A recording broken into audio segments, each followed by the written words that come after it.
बाहरी।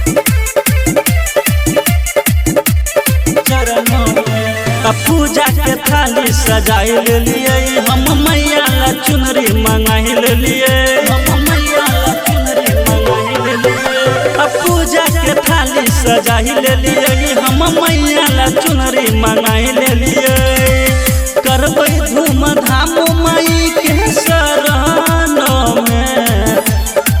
करबै धूम धाम माई के शरण में पूरा तीरथ धाम माई के शरण में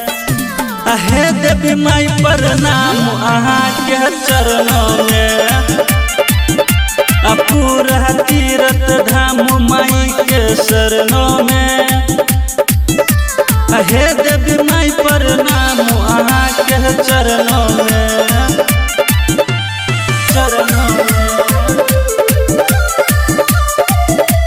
म्यूजिक बाय अमित तिवारी।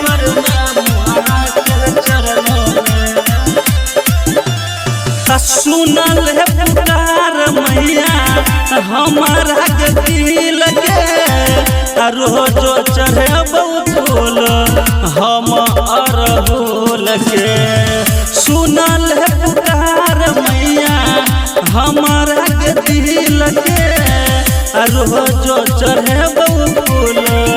हम अरहुल के मैया तोरे पर लागल आस गे नहीं करिए तू हमारा निराश गे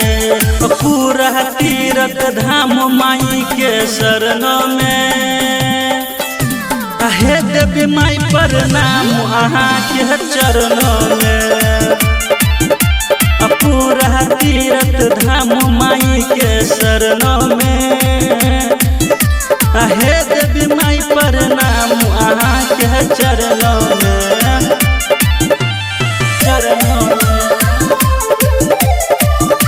म्यूजिक बाय अमित तिवारी। हे देवी माई प्रणाम अहाँ के चरण में